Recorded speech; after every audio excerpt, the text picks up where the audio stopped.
It's time for the Brouhaha Sports Show. Brouhaha Sports with award-winning sports writer Dale McKee and co-host Marshall Wood. Talking sports with the legends of the game and famous sports personalities. Brouhaha. Now to Marshall and Dale with tonight's guest. Good evening, everyone. Brouhaha time. Marshall Wood, Dale McKee, getting ready to go one more evening. Top of the evening to you, Dale. Thank you, sir. You're looking good, man. Oh, well, thank you. I appreciate it. How do you do that? At your age. Well, I just try to stay fit. Try to stay fit, eat right, sleep right. Is staying the fit the same thing as throwing a fit? Could be in my case. So your mental health is enhanced by your fit throwing. Is that what you're saying here?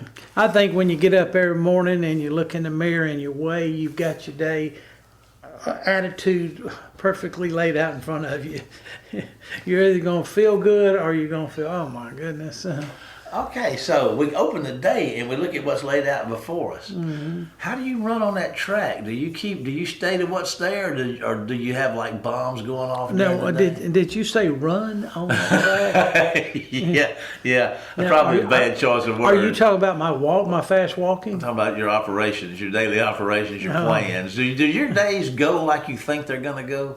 Does anybody? Well, when I was teaching, and when I was just working full time, I'd always make me a list before I went to bed of things I needed to do the next day. That's a good idea. And then what I would do is I would have to draw a line, because as soon as you got up, it was okay, or as soon as you got to work, it was you had to add this, you had to add this. So your day went from doing like 7 or 8 things to maybe 15 things. Oh. My day's going. Luckily, you got 15 hours in a day to work, I guess. I'm lucky if I do one thing. And this is my one thing right here. There you go. Brouhaha. Listen, looking at your sideline view there in New Orleans Saints, Cam Akers, man, I remember seeing that guy. I never did get to see him play, but videos of him playing up there at Clinton, he was a monster. I saw him play the state championship game when they, I think they beat Pearl. I'm not sure, but they beat somebody up there. And I just remember they played him at quarterback and running back, and he was just he was a phenomenal athlete. And Ole Miss thought they had him, and all of a sudden Florida State scooped him up there at the last minute. Yeah. So him seeing him play, I guess multiple positions, do the things he did. There was a guy, and I just can't believe there was a guy that played at Starkville. Was a linebacker that went to Kansas City. And he played both ways. Matter of fact, they played for a state championship, and he ran the ball for like 300 and something yards. That wasn't Willie Gay, was it? Willie Gay. Man, he was another one like that was really souped up and ready to go. You don't see guys like that every day. But anyway, he's gonna be a Saint. You think that's gonna put us over the top? Well, he is he's one of 4 hopefuls. They got Alvin Kamara. Yeah. That's gonna be their bell cow. But they're looking for, and he's pretty versatile. He's a good pass catcher. Yeah. He's had some injuries. He had an Achilles tendon his second year in the league. The year the Rams went to the Super Bowl, and he was supposed to be out for a year, but he got back for the playoffs. That, to tell you what, he's got a good rehabilitation motor, because that's hard to get over. And then 2 years later, he tore his other Achilles tendon on the other leg. That's gotta hurt. Yeah, and so he's battled back. He played for the Texans last year for about 4 games, and played for the Vikings for 12 games. So the Saints got an easy season, huh? Easy schedule this year. Well, now that was based on a 1-loss percentage of how many wins teams have, and if you really look at it, I mean, Arizona, New England, the Giants, Tampa, Atlanta, Carolina, the New York Jets, they just didn't burn it up last year, if you think about it. Yeah. And anyway, it was supposed to be the second easiest schedule, according to what I was looking at, based on wins and losses. Yeah. And so they do have some very, very tough road games at Buffalo and Seattle and the Rams. And so maybe they can get some good quarterback play. I still look for them to make a trade at quarterback. I think they're going to get I hear a lot of rumblings about Jameis Winston coming to them. He's with the Giants right now, and they've got. Has he ever been in New Orleans? Yeah. I thought he had. He was there about 3 or 4 years. Yeah. As a backup. All right. And he was supposed to take Drew Brees' place, but that didn't work out real well. Yeah. So, Well, maybe he'll get it right this time. Yeah, maybe. I hope so. Yeah. Well, have we got a guest tonight? Let me see. Was I supposed to get the guest this week? Yeah, I believe you were. And I know what you've done. What's that? I know what you've done. What's that? Tell us.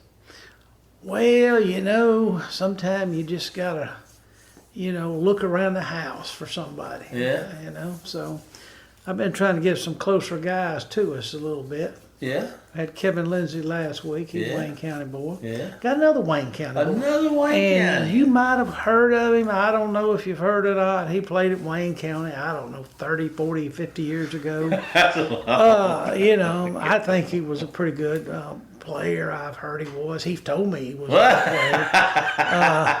Got to believe to achieve. You got to believe. But he's trying coaching now. Yeah. Yeah. He's trying coaching. He's struggling a little bit, but he's doing his best. Yeah, I bet he is. Best he is. But Bet his he's name is Corey Reynolds. Corey. Yeah, he Homegrown. coaches over there at West Jones. Oh, my God. Yeah, I'm fully aware of that. But he's wanted to be on the show. Oh, he's been begging to be on the show. Well, I tell you what, it ought to be a good one. He's a lot of fun. Let's take ourselves a break and hear from our sponsor, and then Dale and I will be back tonight with tonight's guest, Corey Reynolds, right after this commercial break. See you in a minute, folks. Phillips Building Supply in Laurel, your hometown building supply store since 1954. We are locally owned and pride ourselves on helping our customers find exactly what they need. From foundations to roofs to doors and windows, Phillips has it. For tools, hardware, lumber, and plywood, visit Phillips Building Supply. Welcome to the show, Corey Reynolds. Corey, we are so honored to have you on our show this week. And we want to talk a little football with you today. And that sounds good. I don't know about being honored, but I'm glad to be on here and excited about it. But anytime we're talking football, we're in good shape. Oh, you've been in a star-studded lineup. We've added you to the star-studded lineup that we have over here. Anyway, let's just talk about high school football. And let's talk about 6A football. I'm looking at all these ranked polls, and I don't know whether to believe them or not. But they've got seems like in the South, it seems to be the same teams. Picayune, Hattiesburg, and West Jones. What's your take on all that? Got some really good teams in 6A, since they redone the classification a couple years ago to up to 7. And so it's kind of thinned it out a little bit. It kind of took some Laurel and Wayne County out of our groups, but it put us in with some others. And right now, Pascagoula and Picayune from the coast are always solid. And then you got, us and Hattiesburg are always year in and year out going to have a chance to do it because of the type of kids we have and the coaches and the support we have. And that's it. And I tell our kids about the polls, they don't mean anything if you don't win on Friday. So the Monday, Tuesday afterwards, that's kind of a recognition of the hard work you've done that week. And if you don't continue that throughout the rest of the week, and that means nothing. So, when you get into the playoffs and get a chance to practice on Thursdays and get a chance to play it first weekend in December, now the polls kind of mean a little bit. Well, look, in your district, who is in your district? Because I know we made a lot of changes, and it's hard to keep up with sometimes, but who are some of the teams that you'll play in your own district this year? Yes, sir. We did have some change in our district. We had Jim Hill out of Jackson that's supposed to have been in the last 2 years that just chose to play independent schedule. So they'll be moving back in and playing a district schedule. So out of Jackson, we'll have Forest Hill, Jim Hill, and Terry. Then we'll have us in Hattiesburg around this area. PRC was in our district. They went back to the coast, and George County will be moving in now. So that'll be the 6 teams in our region for the fall. Okay, well that's not that's a decent. Now the top 4 teams go this year, like always. Yeah. Okay. Yes, sir. All right. Well, you can almost pick the top 4 out of that district pretty easy. But anyway, so who besides yourself? Don't include yourself, but who do you think is going to be maybe the couple of the teams that are really going to be a challenge to you this year in your district? Hattiesburg always, just because athletically they're always going to have those type kids. And then coaching staff, when Tony Vance was there the past 12 years, he did a great job with them. One of the most successful one in Hattiesburg's history. We were together at Delta State, so it was fun to kind of see him week to week and talk. He always did a good job with them. His coaches did a really good job with the players. James Ray at George County stepped down as the AD now, and Kelly Causey's the head coach there now. He's been a defensive coordinator with him, and he's a former Delta State guy too. Played there before I did, and George County's always tough. It's kind of like us in Wayne County. You kind of a community-wide group that's come together as a school, and so there's a lot of pride and a lot of history there of working hard and making sure you represent each one of your communities. He does a good job. And then Chris Thigpen at Terry, man, he's done a good job there the last 5 or 6 years. They beat Oak Grove. They beat us 1 year at Petal. He's done a very, very good job of getting that thing stabilized and becoming very, very competitive and doing a great job. So those are the top three, and then we're in there somewhere. And anytime you can stay healthy and in this region, you can have a chance to do some special things. So those would be our top four. And then Fell at Forest Hill's got those guys competing. They're just in a tough situation to be competitive up there. It is. What about the non-district schedule? Who are some of the people that you'll be playing this year? We'll open up with Laurel here, and that's always going to be a good one. They're just 7 miles right down the road, and a lot of history and a lot of things going on. It's always a great game to start the season off. Then we'll play Northeast Jones here. Then we'll go on the road to South Jones, have North Pike come in, and then we'll be on the road with Wayne County and Petal to finish off our non-district. So we got a pretty good little non-district schedule there. You got some, three of them that are, kind of local with Laurel, South, and Northeast, and then you got a huge one with Wayne County, just a big rivalry over the years, and then Petal right down the road. It's always competitive, always good, always well coached, and then North Pike, they got them in a newer coach, Paul Anderson, which used to coach at Terry and has kind of been all over the place. Know him. He's going to have those guys playing hard too. So we don't have any cupcakes. Anytime that ball is kicked off on a Friday, anybody can do it. And then when you play in teams that's got good athletes and good coaches, it makes it really fun and interesting. And you got to make sure you take care of the ball and be where you're supposed to be. Well, listen, I know that for years we had a 8-team district, and it just seemed a lot easier for coaches to schedule 4 games. It seems like now you're trying to schedule 5 or 6 games. Is that a little bit harder with the success that West Jones has had over the years? It is. I still think there's guys that still want to play us, but our thing is now kind of with how the districts are. You still now the rivalry games, you're trying to keep them in place and then trying to fill the spots. And a lot of the schedule I had plenty of opportunities to play some people up or down in classifications, but a lot of it was finding the spot to do it, because some people didn't want to play the week before district start. Some people did. When the district changed, the rival games kind of got moved around a little bit. So it is hard. It's harder. A lot of times, it's people don't want to play you because they're scared you're going. But I've always, for homecoming game, we're going to have a good one. If you want to be the best, you got to beat the best. And playing for Bubba Davis, learned that from him. Coaching with him, really learned it. That at homecoming, that's for the people in the community and the ones that played before the game is.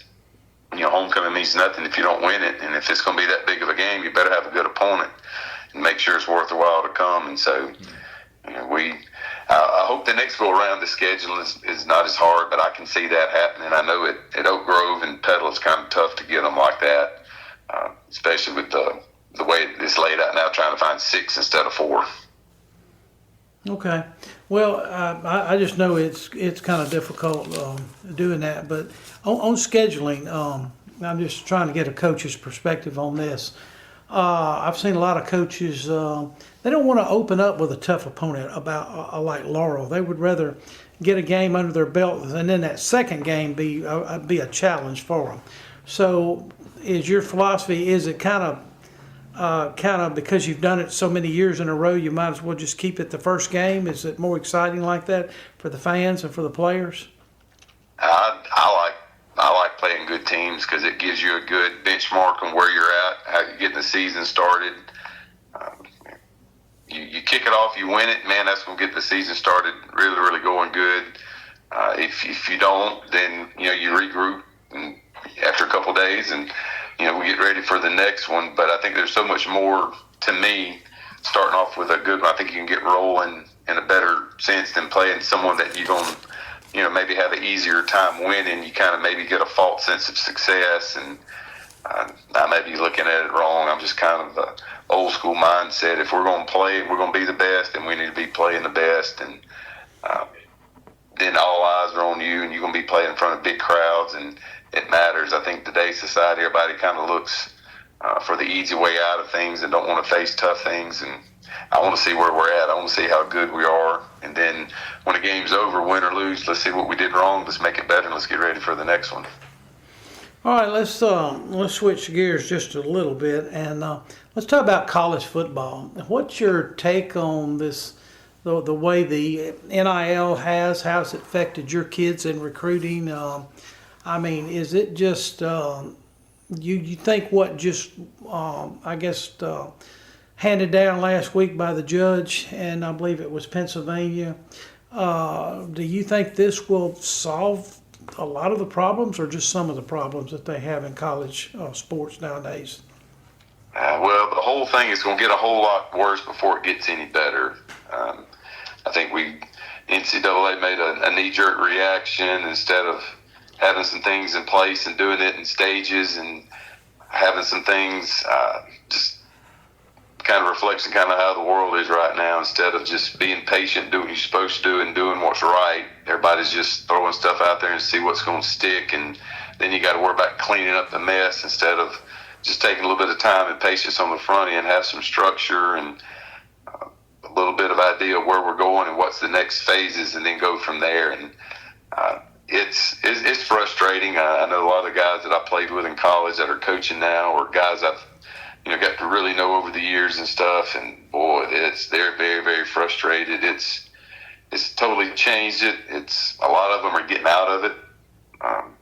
You've seen Coach Saban get out of it. A lot of head coaches are now getting out of the head coaching part, going back to being coordinators like Chip Kelly and Gus Malzahn, and just don't want to deal with all of the other stuff that's absolutely crazy. And some of the things you hear and talk about, 5 years ago, you're like, no, we won't ever be doing that. Or 10 years ago, I'm like, are you crazy? And then here we are, and things are going to get way worse before they get any better. And I hate it for the kids. The high school kids are the ones that are kind of the ones that's going to get hurt or have the least benefits from it, because as a coach, I would much rather go with experience over potential any day, because you know what they can do. And so your bigger schools are, will kind of pick off the players from schools that have been developed and get those, and then those schools will go down to the Division IIs and JUCOs and pick those off. And so the high school kids coming out don't have any experience, and so unless you're really, really good or know something, those are the ones that's kind of getting left out. And it's gonna, like I said, it's gonna kind of get a little worse before it gets any better, because if you just swapping the college kids around, well, where are the high school kids gonna fit in at? So it's like I said, it's gonna get way worse before it gets any better. And I don't know how that's gonna play out. What the answer is right now, it's kind of trying to put toothpaste back in the tube. You can, but it's gonna be very, very hard, and it's gonna be messy. Corey, this is Marshall. I want to ask you a question about that. We may be going into an area you may not want to talk about, but NIL, you got kids, you got children, you got ball players out there, and they're faced with all these offers and these things, these decisions that they have to make. Is there anybody that do you have a role, or do high school football coaches, do these kids come to them and ask them for help and understanding, or do you ever have any of that, or how does that work? They just stay to themselves, or do they seek help, because there's so much to know? Well, we got a big left tackle right now that's everybody in America's offered him. He's done a really good job of doing what he's supposed to be doing, and he's got it down to LSU, Alabama, and Ole Miss. And I've talked with him and his mom about, we started this about a year and a half ago, and then with a couple other kids that, going to have a possibility of being in that situation of go ahead and finding your 5 people in your life that have been there the whole time. And once everything starts happening, I've heard it called, don't let the buzzers start flying over. Now when you're starting to be good and your NIL money's coming in, now they're wanting to be a part of your life. And we just contacting with a couple, financial advisors, because, some of these kids are going to be making $600,000-$700,000 as a freshman and haven't played one down. And a lot of these kids, see that money and they don't have any idea about the taxes they got to pay out of it, which is going to be about a half of it. And if you do what you're supposed to do with your money, what the Lord tells you to do, you pay your tithes out of it. Yeah. So now you're under half of it, and it goes a whole lot faster than it comes in. And when you got everybody with their hand in the pot, and I told them, I said, now, whatever you do with your money, that's it. But I would get with an advisor and invest it. Find something that you can do with it now, and then let it work while you're sleeping, because you're not guaranteed any of it. And I think it was 13 of the 32 first-round picks in the NFL draft. My son, he loves talking about this. It tickled him that when they signed their NFL contract, they actually took a pay cut from their NIL money. So you're just sitting there thinking about your lifelong dreams to get to the NFL and to be a pro and at the highest level of it, and you get that first contract. And I think it's 13 of the 32 actually took a pay cut when they signed their first NFL contract compared to what they've been making in college. That's crazy. Go ahead, Dale. Somebody said that Duke basketball player Cooper Flagg took a big cut too, and he was the number 1 pick overall. And still took a cut. Yeah, we were at a Saints game. It was 2 weekends after we won the state championship in '23, and Coop was watching the game that the Saints were playing in Carolina, and little Bryce Young kid was running around for his life, and an older gentleman in front of us got to laughing and just what he was saying. And finally turned and said, "You must be a coach." I said, "Why?" I said, "Because he's a coach's kid." What he was saying and what he got to laughing at. They wanted Jameis to come in for Carr, and he's like, "Why? Why do you want him to come in and throw 5 interceptions?" And then he said, the young kid was running for his life. He's like, "Man, Bryce should have stayed in." He's like, he'd have had a better offensive line and he'd have got paid more. So that's what he said. Yeah, that must be a coach's kid, because that's crazy. You're in the NFL and you have better linemen and made more money in college. So it's a mess right now. And I don't, like you said, I don't know how you're going to fix it. We just try to, our kids, try to give them some good guidelines on, this is your choice. One of them said, "Coach, what would you do?" I said, "It's different." I said, 1995, when I signed my scholarship with Delta State, that was for me to get a degree so I can go and work. Amen. I was like, the one we got, this is the big lineman. I said, now your situation is you're going to go get an education, and the Lord sees favor on you, and you can stay healthy. You'll have opportunity to make a whole bunch of money that you're going to get an education, and then when that's over, you can come back and finish your degree. I said, that's 2 different things. I said, now, education is your learning. I said, right now, you'll have opportunity to do some things that I never did talent-wise if God sees favor. But if you don't take care of these other things, that's going to be over with. But what little bit of money, you can make, you can go back and pay for your degree and then get started in your life's work and be successful and take care of your family. Corey, 2 questions about that. One of them is, are they going to still be on scholarship, or will they have to pay if they sign this NIL contract? Don't know yet. That's still one of these things up there, and I think that's going to be a state-by-state thing based on kind of union roles and. Okay. That's the thing. It's kind of a broad thing that was voted on, but each state's different and stuff like that. So that's going to be interesting. I'm very interested to see how that's going to make some noise and see how much momentum that's going to gain. Hey, Corey, this is Marshall. I told you in a little pregame, our little pre-interview chat there, that I'd show up and say it's time. We're out of time, and that's where we are. we want to thank you, Corey, for taking time to be with us today. We appreciate you. You're one of our favorite sons over here, and you're out there doing well in the world. And thanks for taking time to be with us. We're going to ask you to hang on just a minute. Dale and I are going to take a break to hear from one of our sponsors and be back with tonight's final segment of the Brouhaha right after this commercial break. Phillips Building Supply in Laurel, your hometown building supply store since 1954. We are locally owned and pride ourselves on helping our customers find exactly what they need. From foundations to roofs to doors and windows, Phillips has it. For tools, hardware, lumber, and plywood, visit Phillips Building Supply. Good evening and welcome back, man. That Corey, he's always watching him grow up. He's and play here and get out there in the world and do good. It's good to see that. Oh yeah, he's a good guy too. People you see grow up and do good things. And he's real proud of his home county. I think he really enjoyed it when he was in high school here, and Wayne County was special, and it still is. And so, just glad that he is being successful at what he's doing. Oh yeah. I want to hit you. I guess the College World Series is still going on, huh, Dale? It is. Yeah. I looked here and said I came across some of the largest college baseball fan bases. I've never been to but one college baseball game in my life. And OK Dog invited me up to Starkville several years ago when I guess it might have been a super regional that they played Notre Dame in up there. I remember that. I was there, and it was hot. And there was about close to 15,000 people stuck in that place up there, man. And I tell you what, it was fun. It was really exciting. But I came across this as the largest college baseball fan bases. Who would you think would be ranked number one with that largest college baseball fan base? Well, I think Mississippi State should be. Okay. Well. And LSU's probably not far behind. They got LSU ranked number one and Mississippi State ranked number two. Oh, I'd switch it. Yeah.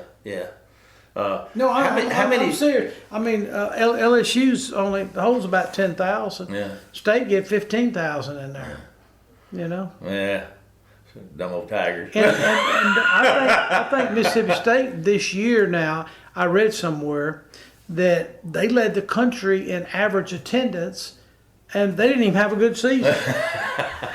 So figure it out. It was crazy. Number 3 comes in at Ole Miss. Yeah. Number 4, Arkansas. Those are all SEC schools. Mm-hmm. Number 5, East Carolina. Number 6, Nebraska. Number 7, that's Southern Miss. So there's 3 Mississippi teams in the top 10. South Carolina, Florida, and Texas round out the top 10 for largest college baseball fan bases. Does that surprise you at all, Dale? No, we're really good at it, and these other colleges, they're they have their moments, but I've learned from my sports writing days, people follow winners. Yeah. I've seen people at ball games for a big contest, and their own team that they're really a fan of is playing too somewhere else, but they're at where the winners are playing. Yeah. People just like to be in that atmosphere, like you said. You were having such fun. Yeah. People are joyous when they're getting all excited about their team. I didn't know what was going on. Everybody having fun. Yeah, I think it's wonderful that Laurel and West Jones play each other first game. Could you see the excitement? Yes. I don't know why South Jones and Northeast don't play the first game. That would be a great matchup. Have them play the first game because it would be so exciting. Yeah. Have one on Thursday night, Friday night, or something over there, how they want to do it. But I remember when East and South used to open the season every year. Yeah. Until probably, I don't know, the 2000s or somewhere when they started changing districts and everything. But it's fun to get excited about a first game. It really is. Yeah. It really is. I'm excited about going down to Williamson. Week 1, but we're not going to talk about that because we're out of time, Dale. Well, they got a new stadium. Well, that's true. We're going to break it in. we appreciate Corey being with us tonight and all of our guests, and thank them. I want to remind you that you can keep up with us and follow us on our Facebook page at the Brouhaha, and all of the shows, including this one. If they're not, they will be cataloged on our YouTube channel at the Brouhaha, which you can listen to on demand. But for now, it's time to say goodbye, Dale. Goodbye, Dale. And we'll see you next week for more of the Brouhaha. Get us out of here, Jamie. You've been listening to the Brouhaha with Del McKee and Marshall Wood. Heard Tuesday evening, 6 p.m. on WABO. For more of the Brouhaha, follow us during the week on Facebook and WABO.